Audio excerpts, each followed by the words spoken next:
Olá, meus amigos, deixa eu me apresentar. Meu nome é Fernão Lara Mesquita, eu sou jornalista daquela época em que jornalista era contra a censura, liberdade de pensamento e de expressão era sagrado e a imprensa era a instituição mais admirada do Brasil. Pode acreditar, isso já aconteceu e não faz tanto tempo assim. Mas hoje nós estamos mais perto da China, da Rússia, do Irã e de outros países bandidos que só usam a tecnologia da informação como instrumento de opressão do que nunca. O seu WhatsApp é diariamente monitorado. O WhatsApp de todos os brasileiros é diariamente monitorado.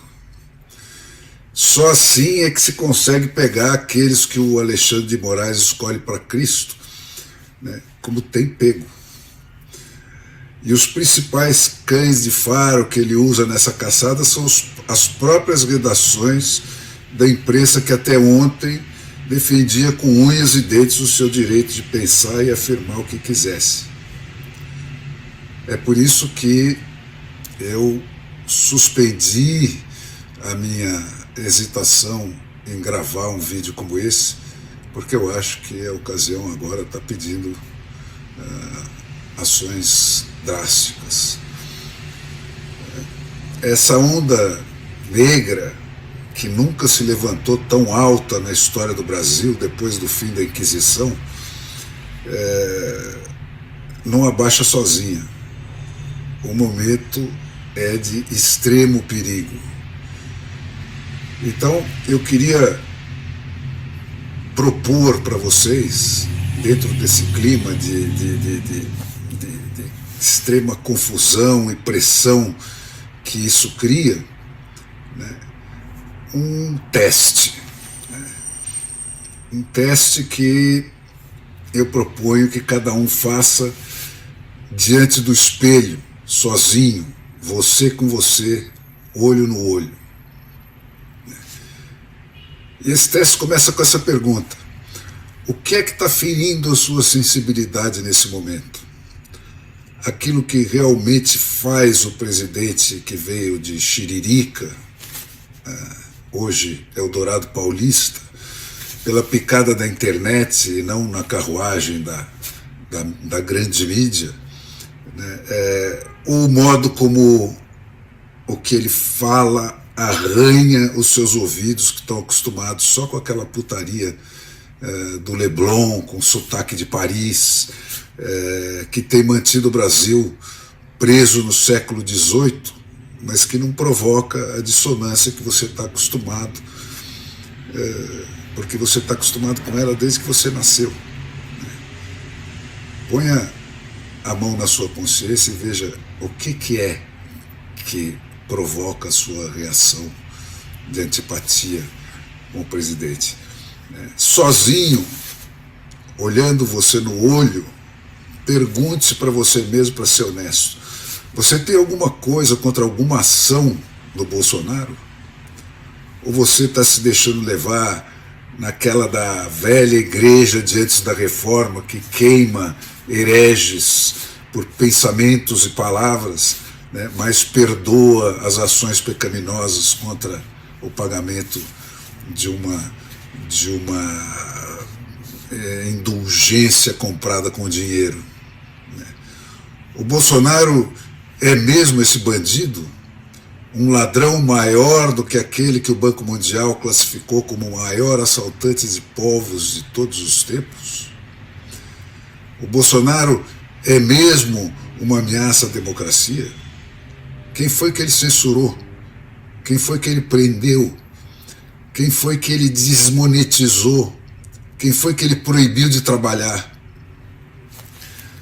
Foi ele que dissolveu sistematicamente o Congresso Nacional no mensalão para afogar o poder eleito e plantar no lugar dele esse STF que, sem voto nem lei para isso, se comporta feito a Inquisição do século XVI, né? E anula, sem dar satisfação para ninguém, qualquer lei ou decisão votada pelos 513 representantes eleitos dos 150 milhões de eleitores brasileiros? honestamente, ao que é que você está respondendo quando você pensa em votar no Lula ou em anular o seu voto, que a essa altura dá no mesmo? Ao que você está vendo ou a pressão dos seus amigos que não têm peito de contestar as regras que lhes cagam os amigos deles? Você está reagindo ao que você está vendo ou à conversa das CNNs da vida que não noticiam nem a sua própria expulsão da Nicarágua pelo ditador instalado lá pelo Lula e com o dinheiro roubado do Brasil para continuar fazendo a sua cabeça?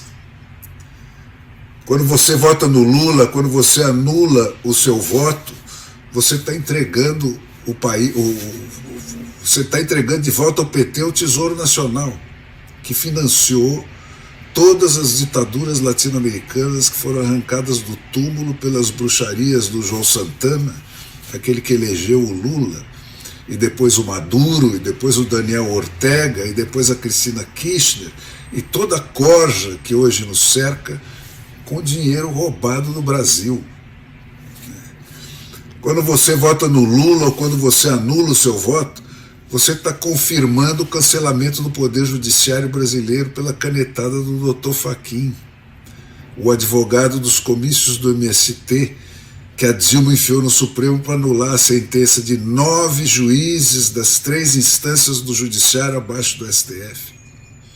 Tirar o Lula da cadeia e meter ele na porta da presidência. A diferença que interessa, gente, a única diferença que interessa na altura que a coisa já chegou, é que quando o Bolsonaro, o Fernando Henrique, ou até o Collor, o Itamar, o Sarney, o Temer, terminam os mandatos deles, eles vão embora e levam tudo que trouxeram para o governo. O PT não. O governo do PT, quando não mata, aleja. O judiciário brasileiro já deixou de existir. Nada do que for decidido segundo a lei está livre de ter o mesmo destino que teve a condenação do Lula. Antes dele, já tinha rodado o Poder Executivo, que tem cada um dos seus atos sistematicamente anulados, e também o Poder Legislativo. Qualquer dos advogadozinhos de porta de cadeia enfiados no STF pelo lulismo anula já, antes de tomar o poder, como querem o Zé Dirceu e o Meloso Barroso, né, sem dar nenhuma satisfação a ninguém, toda e qualquer lei escrita, debatida e aprovada no voto pelos 513 deputados eleitos pelos 150 milhões de eleitores brasileiros, sem dar nenhuma satisfação a ninguém.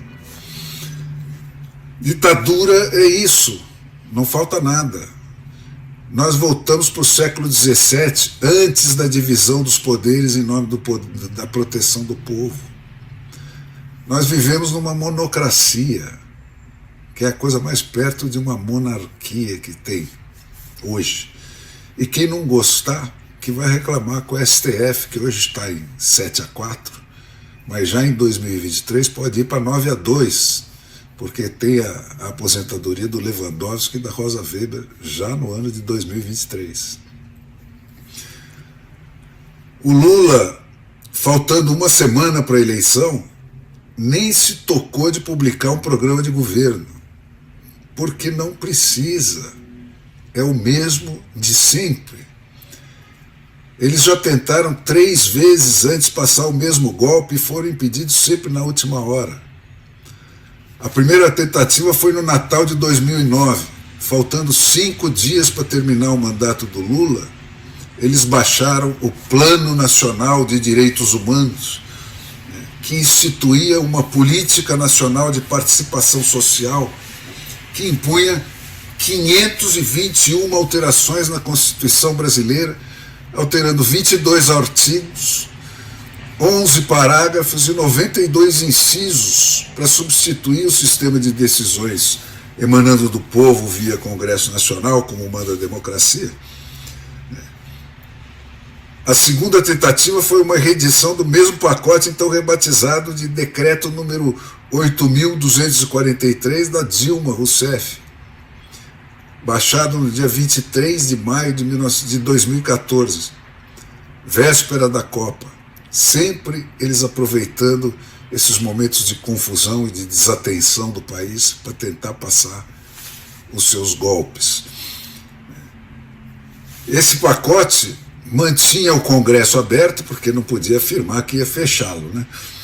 Mas sem nenhuma função, porque tudo passaria a ser decidido por plebiscitos convocados pelo presidente da República e decididos por novos mecanismos deliberativos a cargo de movimentos sociais e representantes da sociedade civil organizada.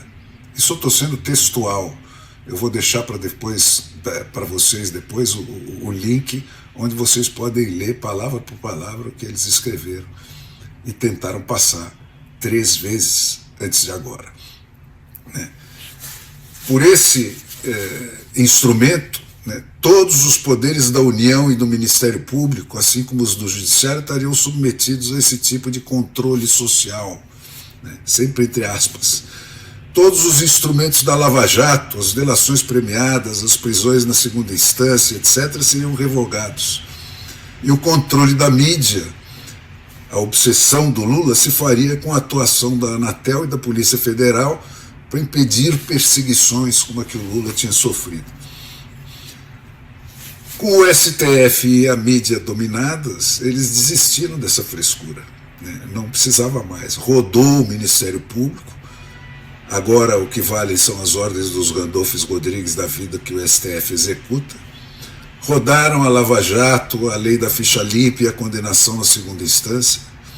Rodou a liberdade de imprensa, caçada pelos próprios jornalistas. Mas tinha muito mais que ficou ainda por fazer. O plano instituía uma comissão de direitos humanos nos legislativos, em cada legislativo, estou falando do municipal, do estadual e do federal, em cada uma teria uma comissão de direitos humanos para fazer uma triagem prévia das matérias que eles poderiam ou não processar. Quer dizer, os escolhidos do PT, dos movimentos sociais, que diriam para o legislativo eleito pelo povo o que eles poderiam ou não processar. Eles obrigariam todos os professores do país a fazer um processo, passar por um processo de reeducação. Olha onde vai a coisa. Eles vedam ao judiciário dar sentenças de reintegração de posse das propriedades invadidas, tanto as rurais quanto as urbanas, prerrogativa que se tornaria exclusiva desses movimentos sociais autores das invasões. Eles é que decidiriam se e quando as propriedades poderiam ser reivindicadas pelos seus legítimos donos. Eles desmontariam as polícias estaduais e criariam uma central única de comando de todas as polícias do país, o que seria o tiro de misericórdia no federalismo brasileiro. Os governos estaduais e municipais que vivem de mesada do governo federal, dada se e quando eles quiserem se comportarem bem, tem hoje ainda as suas polícias que lhes fornecem um serviço de inteligência e os cercam de uma força armada que o governo federal não pode pisotear à vontade. Teria que pensar 2 vezes antes de fazer isso. Então, gente, a coisa já foi longe demais. Ditadura é isso aí, sem tirar nem pôr. Se o Brasil mandar o lulismo para onde ele merece, eu não sei quantas décadas perdidas nós vamos levar para nos curarmos de tudo isso, de toda essa doençarada que o PT instilou nas veias do país enquanto ele esteve no poder. Mas se você votar no Lula, votando ou anulando o seu voto, que dá no mesmo, você vai estar dizendo, é isso aí, rouba mesmo, prende mesmo, arrebenta mesmo. Se sem precisar a coisa já chegou, se sem isso a coisa já chegou onde chegou, imagine se as urnas disserem isso para esse pessoal.